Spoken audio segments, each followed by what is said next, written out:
Hey guys, Nathalia here, and welcome to another episode of What is Happening. Today is November 22nd, and it also marks 44 years since King Juan Carlos of Spain was sworn in as the king, marking in the return of the monarchy to Spain. So why do I want to talk about this today?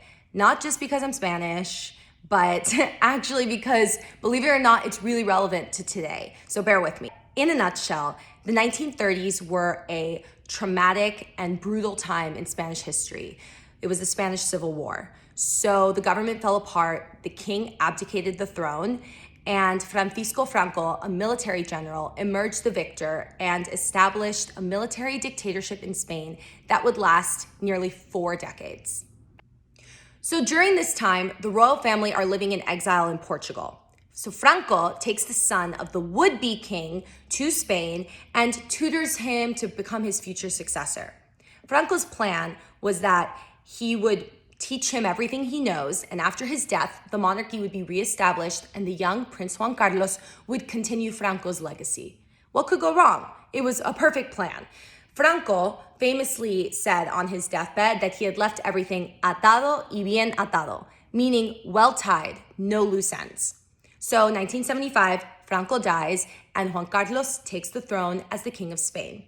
But then, in one of the most stunning political plot twists of the 21st century, King Juan Carlos announces that he is a Democrat and that Spain will become a democracy. Mind blown, right? I mean, let's just imagine this for a second, okay? There have been 2 generations now that have grown up under a dictatorship. There's been a military general running the country for 4 decades. No freedom of speech and religion. Political opponents were banned, sometimes killed. Censoring of art and music and expression. Divorce was even illegal, okay? And then this young king comes to power, and the Spanish people don't really know anything about him except that Franco was his teacher. So what are they supposed to expect?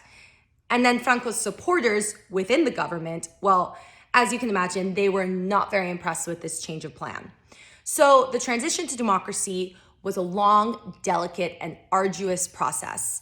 It was filled with brilliant political maneuvers, dirty corruption, and even top secret meetings between communist spies and royal agents. I mean, it's straight out of the pages of a historical drama.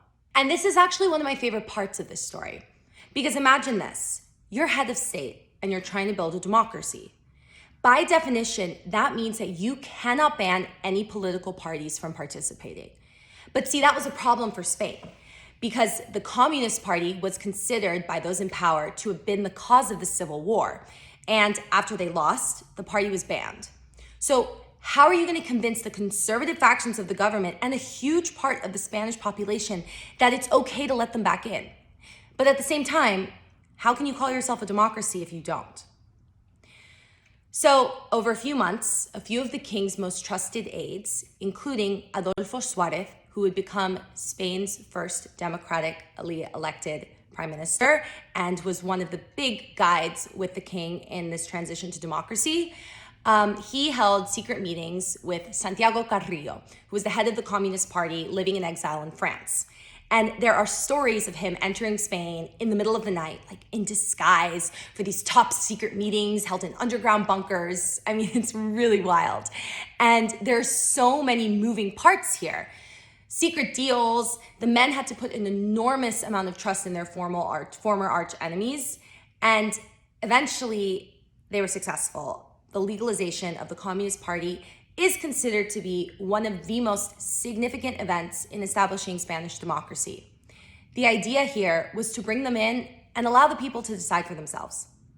Now, a less discussed aspect of this story is the actual logistical process of building democratic institutions.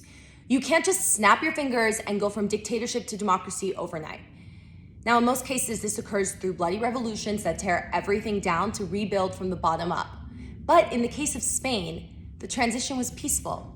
That is in large part due to the king's legal counsel and trusted advisor, Torcuato Fernández Mirando. He approached it de la ley a la ley, meaning he literally took apart the legal fabric of dictatorship and replaced it with a democratic one, law by law, one by one. It's a brilliant play that has been studied as a model for democratic transitions ever since. So my biggest takeaway from all of this is that it is really hard to build a democratic, free society, but it's really, really easy to tear it all down. So we can't take our freedoms for granted, and we should recognize when they're being taken away from us.